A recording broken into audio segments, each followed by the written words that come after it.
Hello Silvers, hello Mother Dear, and welcome back to my vlog or sa episode natin about sa frenectomy journey ko. And ayan, moment of silence muna kasi super sakit. Guys, so ito yung Sorry. what do you call this? Ibuprofen. Ito yung painkiller.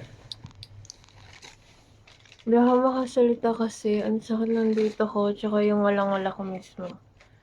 So, hindi ko siya mabuka. Ito, malamig na yung tubig na kinuha ko and then nakaganyan. Liit lang. Uy, nahimatay man siya, uy. Si? Yung assistant. Bakit? Hindi niya pala kayang magtingin ng dugo. Kasi sobrang, gory ng itsura. Patuloy-tuloy ko parang akong nahilo. Pag ikaw yung naghahawak. Siya yung assistant doon ba? Nahimatay? Naano siya, sumandal siya sa akin, tapos yung basic-basic ko dito. Nasabi ko nga, di pwedeng walang kasama eh. Sumandal sa akin. Ang yabang ko naman, Tapos umalis na lang ako sa inupuan ko kasi siya na yung nagganon doon. nang hina. Oh, hanggang sumalampak siya doon sa may. Sa mayabang na part, ako talaga yung tinutukoy ni Papa doon. Kasi nung una sabi ko, ay ako, kaya ko na mag-isa magpa-opera. Tapos ayun, in-insist niya na isama ko si Tita Kangkang. And thankful din ako kasi sumama talaga si Tita Kangkang. Nakita lang si Relax Huya kasi, para ano? Pero sabi ng Dok, akala namin Dok, mag-blender kami Dok. At ayun nga no, kung napanood nyo yung previous episode, alam nyo kung bakit sobrang sakit na itong post-op ko. Possible na dahilan lang naman. Kasi nga, nung nararamdaman ko pa yung pagkamanhid niya and talagang talab na talab pa yung anesthesia. So, super daldal ng ate mo, girl. And medyo nagsismile-smile pa ako. Binubuka ko pa yung bibig ko na dapat pala is hindi. Dapat pala talaga is isara mo lang ang mouth mo and then i-relax mo lang talaga siya as in. Kasi sobrang sensitive niya and nagdudugo talaga siya malala. And katulad niya, nang nakikita nyo, nagbasa ako sa tissue and then sinasawsaw ko siya sa malamig na tubig. Like may yellow pa yung tubig na yun para mamanhid yung aking labi or yung aking bibig. Kasi kahit mag-ice cream ako or what, hindi na siya umi-epekto, hindi na siya tumatalab. So, pinaka talagang magandang gawin is mag cold compress. Wala rin naman akong pang compress na yun talagang yung bilog talaga siya. And feeling ko kasi kapag ganun mga towels, madidiinan ko siya and maiipit yung sugat. So sabi ko, gagamit na lang ako ng tissue and then maglalagay ako ng yelo. Actually, si Papa nakaisip nun. So, ayun, sinabi ko lang na ako. Wow! So, wag na kayo mag-expect na magsasalita ako dito sa video na to. Ay, hindi. Magsasalita pala ako sa mga bandang dulo kasi mga ilang days na yun after nung post-op. Pero hindi ko talaga nabubuka yung aking bibig ng so much. Katulad niyan, tingnan nyo, naka-close talaga ang aking bibig at namamaga ang ating mata. Hindi ko din alam bakit namamaga yan, pero feeling ko dahil siguro sa anesthesia, kaya siya namaga. Siguro allergy or whatsoever. Pero hindi ko naman alam na may allergy ako sa anesthesia. Pero parang wala naman. Hindi ko lang talaga alam yung reason bakit may ganyan talaga. Basta namaga siya ng bonggabi, pero hindi naman siya nagtagal ng weeks.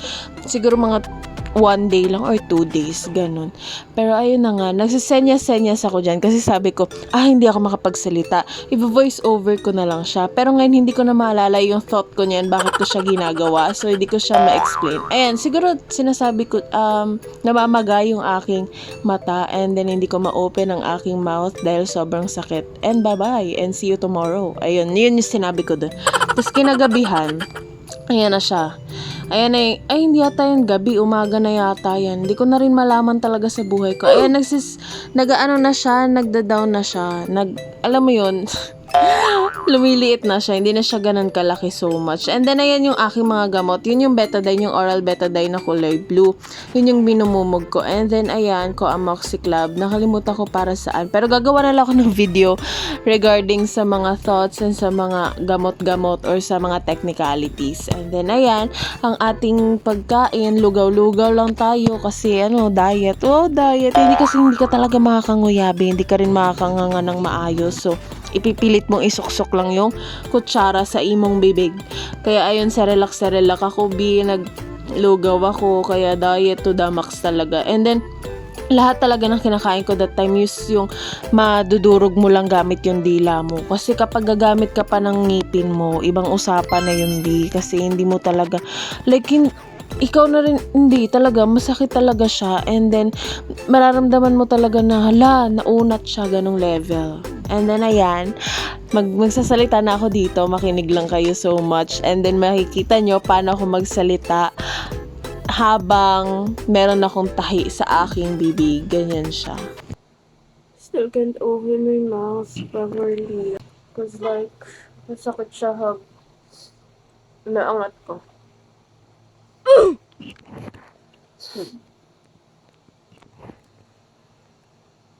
Masakit kasi siya hab inaangat ko yung aking lahi. Tulad kanina madaling araw. Natutulog ako, diba? Tapos nagising ako kasi sobrang kati ng ilong ko. So, hindi na siya ganda kahab. Ikaw allergic rhinitis. Kasi, pag nawahin ka, na-open siya. So, masakit. Nararamdaman na yung kirot. So, nakakita ko sa inyo hanang kumakain. Kasi yung mga friends ko rin nagtatanong kung nagtututbrush ako. Actually, nagtutbrush na ako.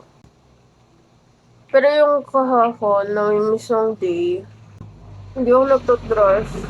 Di ba ako di ba, hahon yan. Hahon ako nagpunta, pero pag uwi ko, hindi ako nagtutbrush kasi sobrang sakit niya guys, as in, sagad. Doon to mamaya magsisisi ka na, bakit ko siya ginawa? So, kapag tinignan mo siya, baka isipin mo, ay, OA naman niya, ganyan-ganyan. Pero, sinasabi ko sa inyo guys, yan yung pinaka-safe kung paano kumain. Kapag may tahi ka sa imong bibig, lalo na doon sa taas. Kasi iwasan mo talaga siyang magalaw or matamaan. Kasi, mahihirapan ka mag-heal and masakit siya, malala. Pero ang feeling ko, durugin ko na lang siya kasi kailangan ko siyang mandurog siya. Pero diretsong lunok. Kasi nakita niya kanina, di ba, medyo gumalaw yung aking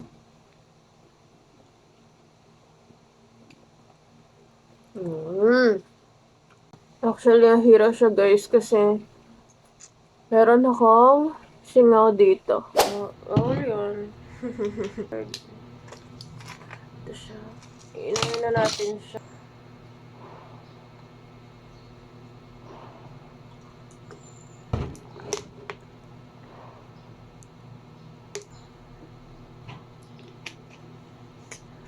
Nice. Okay na siya.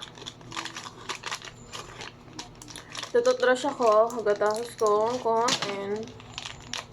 And then, gagargle ako ng ano to? Betadine. Ang laki, di ba? Tapos kulay ano siya, kulay dugo. Pag kulay dugo siya. And kakain tayo. Although nakita nyo na ano ko, di ba? Sabi kasi ng doktor, as long as nadudurog siya ng tinidor, kaya ho yun. Mashed potato.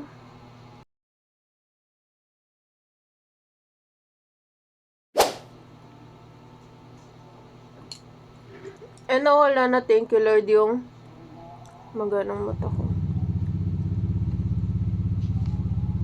Sa lahat guys, heaven ang soup. And kung nagtataka kayo, hindi na siya mainit kasi bawal talaga ang mainit sa akin kasi masusunog yung sugat. Masusunog yung tahe and everything.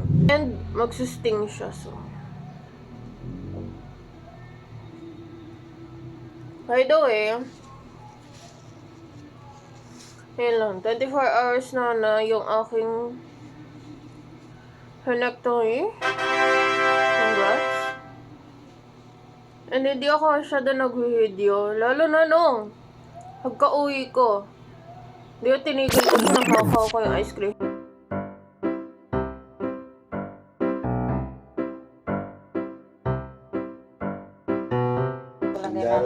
Uy, mag-inom ka ng sakit na ba? Ay, may sakit na? Okay. Inanak ka. Ramdam ko na eh, wala na yung manhid eh. Wala na? Ay. Hawak-hawak ko yung ice cream. Hindi ko naubos yung ice cream, guys. Kasi doon na nawalan na yung anesthesia. And then, sobrang sakit na talaga ng aking ito dito hanggang ganun. Parang pinagtututusok. Ganun. So, hindi to matalaw yung gamot. Kailangan ko siyang dawlihin harap-halaw. Kasi sobrang sakit. Kaya hindi ako nakag-video. Kasi nakahiga lang naman ako kaya hulot niya doon yun. So, yun lang naman. Thank you for watching and see you in our next vlog. Kung may question kayo, please do comment. Hi. Next agenda natin is pakita sa inyo kung ano yung mga ginawa kong pagkain during that time para lang makasurvive sa post-op na yan. And then ayan, as you can see, namamaga talaga yung labi ko kasi as in talaga, sobrang sakit niya talaga, no joke. And then, ayan yung aking mga kinain. Kung mapapansin nyo, puro ano yan, malalambot. Alam mo yung pagkain na pang walang ngipin.